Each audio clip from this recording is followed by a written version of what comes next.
Your breathing steadies, but something underneath it shifts. A dark turnout on the edge of Vallejo, December 1968. Two teenagers sit inside a parked car. The world feels wide, private, safe enough. Headlights approach. A man steps out. No raised voice, no argument, just sudden gunfire. The night closes in. At first, it looks like another tragic headline, another unsolved shooting. But months later, it happens again. A couple relaxing near the shore of Lake Berryessa. The afternoon is bright, open sky, open water. A stranger walks toward them wearing a black hood. A white crosshair symbol was stitched carefully on his chest. He speaks in a steady voice. He claims he only wants money and a car. He ties them up, then he uses a knife. Before leaving, he writes a message on their car door. Dates, locations, a pattern beginning to form. And then the letters arrive. At the newsroom of the San Francisco Chronicle, editors unfold envelopes filled with symbols. The writer gives himself a name, Zodiac. He demands his cipher be printed on the front page. If not, he warns, more people will die.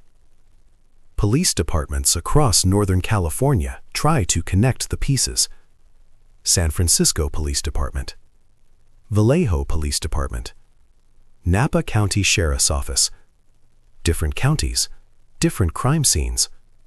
One voice threading through all of them. In October 1969, a cab driver named Paul Stine picks up a fare in downtown San Francisco. It seems routine, another short ride. The passenger shoots him once in the head. Calm. Precise. The killer tears away a piece of the victim's shirt. Days later, that blood-stained fabric arrives in the mail, proof that the writer and the shooter are the same. The first cipher is solved quickly. It speaks of collecting slaves for the afterlife. It mocks the police. It enjoys the fear.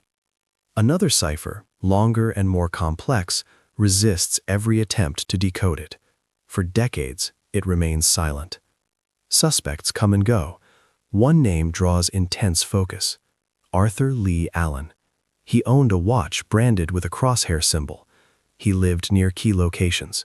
Search warrants are executed. Handwriting samples collected. Fingerprints compared.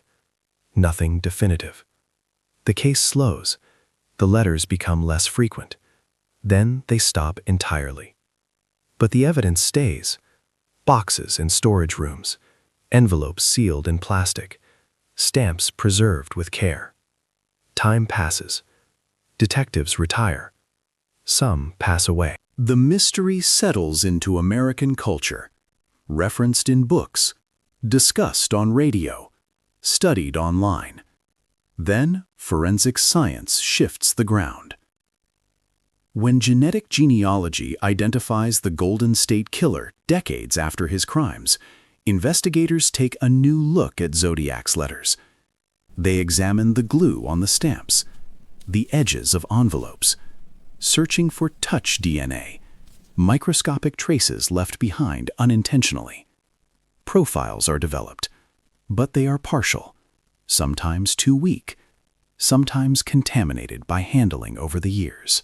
In 2020, a team of independent codebreakers finally solves the long unsolved 340 cipher. The message is unsettling. The Zodiac claims he is not afraid of execution. He denies rumors about his identity, but again, no name. New suspects surface in online forums, men with military experience, men who resemble an old composite sketch.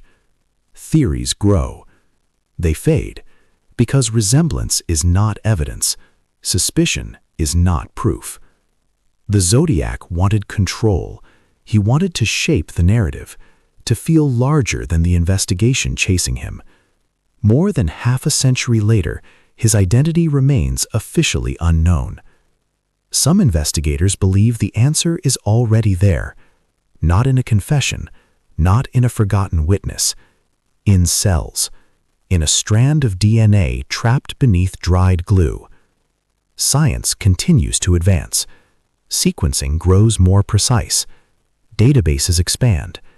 And somewhere, inside evidence collected in the late 1960s, a small biological trace may still exist, waiting, not for attention, not for headlines, for identification.